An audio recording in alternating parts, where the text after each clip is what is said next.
വിലയിരുത്തൽ CPIM നടത്തുന്നുണ്ടാകാം. ഞാൻ ആവർത്തിച്ച് പറയുന്നു, ഇപ്പോൾ ഷാക്കിറും കുറച്ച് കാര്യങ്ങൾ പറഞ്ഞു. ആരാണ് പലസ്തീനിലേക്ക് സഹായം എത്തിച്ചത്, ഏത് സർക്കാരിൻ്റെ കാലഘട്ടത്തിൽ ആണ് എന്ന് സേനാപതി വേണുവും അക്കാര്യം പറഞ്ഞു. അതിനോടൊന്നും ഒരു വിയോജിപ്പുമില്ല. പക്ഷേ വർത്തമാന കാലഘട്ടത്തിലെ രാഷ്ട്രീയമാണല്ലോ പ്രധാനപ്പെട്ടത് എന്നതുകൊണ്ടാണ് ഈ ചോദ്യം താങ്കളോട് ഉന്നയിക്കേണ്ടതായി വരുന്നത്. അതുകൊണ്ടല്ലേ എറണാകുളത്തിന് പുറത്ത് കോഴിക്കോടും വളരെ പെട്ടെന്ന് എങ്കിലും ഒരു റാലി സംഘടിപ്പിക്കേണ്ടി വരുന്നത് എന്ന് എനിക്ക് ചോദിക്കേണ്ടി വരുന്നത്. ആയിക്കോട്ടെ അഭിലാഷ്, എനിക്ക് ചെറിയ സമയം തരുന്നത് 3 കാര്യങ്ങൾ പറയാനുണ്ട്. ഒന്ന്, നിങ്ങൾ ചോദിച്ചൊരു ഉത്തരം. ഇവർക്ക് റാലി സംഘടിപ്പിച്ചത് ഓക്കെ, നല്ല കാര്യമാണ്. ഇപ്പൊ ശ്രീ സമ്പത്ത് പറഞ്ഞു വെച്ചല്ലോ, ഇവര് മനുഷ്യാവകാശത്തിന് അല്ലെങ്കിൽ അങ്ങനെയുള്ള സംഗതികൾക്കൊക്കെ ഐക്യതയായിട്ട് പെടുകയാണ്, പ്രയാസപ്പെടുന്ന മനുഷ്യർക്കൊപ്പമാണ്. നോക്കൂ, നിങ്ങൾ കേരളത്തിലെ മനുഷ്യരെ ദുരിതത്തിലേക്ക് തള്ളിവിട്ടിട്ട് കേരളത്തിലെ മനുഷ്യരെ മൃഗീയമായി കൊലപ്പെടുത്താനും പിന്നെ ഒക്കെ നേതൃത്വം കൊടുക്കുന്ന ഒരു പാർട്ടി പലസ്തീന്റെ ജനങ്ങൾക്ക് വേണ്ടി ഇങ്ങനെ ചെയ്യുന്നു എന്നറിഞ്ഞതിൽ സന്തോഷം. പക്ഷെ കൂട്ടത്തിൽ ഇവർ കേരളത്തിലെ കമ്മ്യൂണിസ്റ്റുകാർ ആര് എന്ന് നമുക്കറിയാം. ഒന്ന്. രണ്ടാമത്തെ കാര്യം, അദ്ദേഹം നേരത്തെ പിന്നെ ഫോട്ടോ ഉയർത്തി കാണിച്ചല്ലോ. ഞാനിപ്പോ അഭിലാഷിന് ഫോട്ടോ അയച്ചിട്ടുണ്ട്. ഇതാ, നിങ്ങൾ കാണുന്നുണ്ടോന്ന് അറിയില്ല.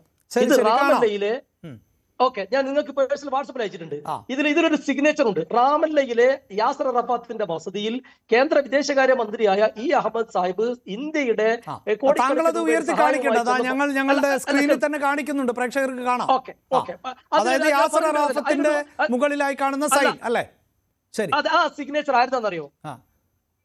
യാസർ അറഫാത്ത് ഇന്ത്യക്ക് തിരിച്ചു കൊടുക്കാൻ എന്റെ കയ്യിൽ എന്റെ ഹൃദയം കൊണ്ട് എഴുതി വെക്കുന്ന ഈ സിഗ്നേച്ചർ ആണ്. ശരി,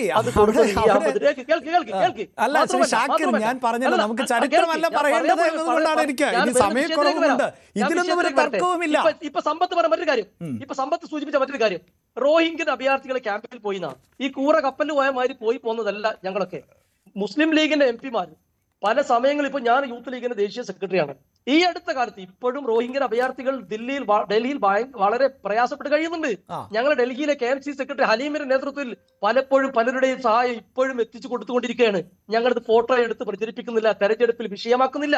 നിങ്ങൾ മനസ്സിലാക്കേണ്ടത്, തെരഞ്ഞെടുപ്പിന്റെ തൊട്ടു മുമ്പ് സമുദായത്തിനകത്ത് വൈകാരിക വിഷയങ്ങൾ ഏറ്റെടുത്ത് ആളുകളെ പറ്റിക്കാമെന്ന് CPM കരുതുന്നുവെങ്കിൽ അത് വിലപ്പോവില്ലെന്ന് മാത്രമുള്ളൂ. നിങ്ങൾ വാക്ക് കസർത്ത് കൊണ്ട് ആരെങ്കിലും കൂടെ കൂട്ടാമെന്ന് നിങ്ങൾ തെറ്റിദ്ധരിക്കുന്നുവെങ്കിൽ അത് ഇവിടെ വിലപ്പോവില്ല. നിങ്ങളുടെ പ്രവൃത്തികൾ, അതിലാണ് നിങ്ങൾ സത്യസന്ധത കാണിക്കേണ്ടത്. ഈ ഇത്തരം മനുഷ്യരോട് നിങ്ങൾക്ക് സഹതാപം ഉണ്ടെങ്കിൽ, ഐക്യദാർഢ്യം ഉണ്ടെങ്കിൽ നിങ്ങൾ കേരളത്തിലെ മനുഷ്യരോട് കാണിക്കണ്ടേ? കേരളത്തിലെ പിറക്കാൻ പോകുന്ന കുട്ടികളെ പോലും പ്രയാസപ്പെടുത്തുന്ന പാർട്ടിയുടെ പേരാണ് കമ്മ്യൂണിസ്റ്റ് പാർട്ടി. ഈ പിണറായി വിജയന്റെ ഭരണത്തിൽ ഇനി ആർക്കാ പ്രയാസം ഉണ്ടാവാത്തത്? ആ ആളുകളൊക്കെ ഒന്ന് രക്ഷപ്പെടുത്താനുള്ള പണി കൂടി ശ്രീ സമ്പത്ത് നിങ്ങളുടെ പാർട്ടിയോട് പറയണം. നിങ്ങൾ ഭരിക്കുന്ന പിണറായി വിജയൻ മുഖ്യമന്ത്രിയോട് പറയണം. അല്ല, അത് അങ്ങനെയൊക്കെയാണോ നമ്മൾ ഈ ഒരു വിഷയത്തെ നോക്കി കാണേണ്ടത്? അതായത് ഇവർ വിഷയത്തെ ആത്മാർത്ഥതയുണ്ടെങ്കിൽ ഇതൊരു രാഷ്ട്രീയ നിലപാടല്ലേ ശ്രീ ഷാക്കിർ? അല്ലാതെ CPIM എന്ന് പറയുന്ന അല്ല, ഇത് രാഷ്ട്രീയ നിലപാടല്ല. എന്തുകൊണ്ട് ഇവരെ എറണാകുളത്ത് കൊണ്ടുപോയി വെച്ചില്ല? അഭിലാഷേ, CPM പാർട്ടി കേരളത്തിലെ എല്ലാ സ്ഥലത്തും ഉണ്ടല്ലോ. തിരുവനന്തപുരത്തോ എറണാകുളത്തോ വെക്കാത്ത റാലി ഈ പിന്നെ അതല്ലേ പറഞ്ഞത് പാർട്ടി കോൺഗ്രസ് നടന്നത് കോഴിക്കോടാണോ ശ്രീ ഷാക്കിർ? താങ്കൾക്കറിയില്ലേ? ഇത് പക്ഷം ചേരലല്ല ശ്രീ ഷാക്കിർ. നമ്മൾ വസ്തുത പറയുമ്പോൾ അതിനെ പക്ഷം ചേരലായി കണക്കാക്കില്ലേ? അദ്ദേഹം ചോദ്യം താങ്കൾ ശ്രദ്ധിച്ചു കാണില്ലേ? അതായത് പാർട്ടി കോൺഗ്രസ് നടന്നെടുത്ത അല്ലെ, എനിക്ക് ആ സംശയം ഉണ്ടല്ലോ. ഞാൻ അതിനെ തള്ളിക്കളിക്കല്ല. കോഴിക്കോട് നടത്തിയത് എന്തിനാണ് എന്നല്ലേ ഞാൻ അദ്ദേഹത്തോട് ചോദിച്ചത്. പക്ഷേ അങ്ങനെ കോഴിക്കോട് ലീഗിനും നടത്തേണ്ടി വരുന്നു എന്നുള്ളിടത്താണ് ഈ പ്രാധാന്യം വർദ്ധിക്കുന്നത്. ഈ ഫലസ്തീൻ ജനതക്കൊപ്പം ആര് നിന്നാലും അത് ഈ കാലഘട്ടത്തിൽ അനിവാര്യമാണ്, നല്ലതാണ്. ശരി, പക്ഷെ CPM-ന്റെ ഈ ഉദ്ദേശം ദുരുദ്ദേശപരമാണ് എന്ന് സ്വാഭാവികമായും അവരുടെ പ്രവൃത്തിയിലൂടെ നമ്മൾ സംശയിച്ചു പോവുകയാണ്. അവിടെയാണ് എന്റെ പോയിന്റ്. ശരി, ശ്രീ റഹമത്തുള്ള, ഇത് ഉദ്ദേശം ദുരുദ്ദേശമായിക്കൊള്ളട്ടെ. പക്ഷേ ഈ സൂചിപ്പിക്കുന്നത് പോലെ ലീഗിനും വളരെ പെട്ടെന്നാണെങ്കിലും കോഴിക്കോട് നടത്തേണ്ടി വന്നു ഒരു റാലി എന്നത്. അത് ഷാക്കിർ തന്നെ സമ്മതിച്ചു, അങ്ങനെ നേരത്തെ പ്ലാൻ ചെയ്തതൊന്നും അല്ല എന്ന്. ഞാൻ പറഞ്ഞില്ലേ, പലത്ത് പറയില്ലേ, CPM-ന്റെ പറഞ്ഞു. മുസ്ലിം ലീഗ് പ്ലാൻ ചെയ്ത് എറണാകുളത്ത് നടത്തി, കോഴിക്കോട് ജില്ലാ യൂത്ത് ലീഗ് ഇന്ന് കോഴിക്കോട് നടത്തി. പെട്ടെന്ന് നടത്തിയെന്ന് താങ്കൾ പറഞ്ഞു.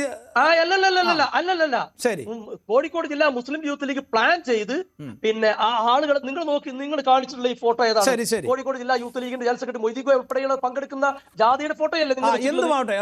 നമുക്കത് വിടാം. അല്ല, സമയം തരുന്നു, അതുകൊണ്ടാണ്. ശരി റഹമത്തുള്ള, ഇത് എന്തുമായിക്കൊള്ളട്ടെ, ഈ പറയുന്നത് പോലെ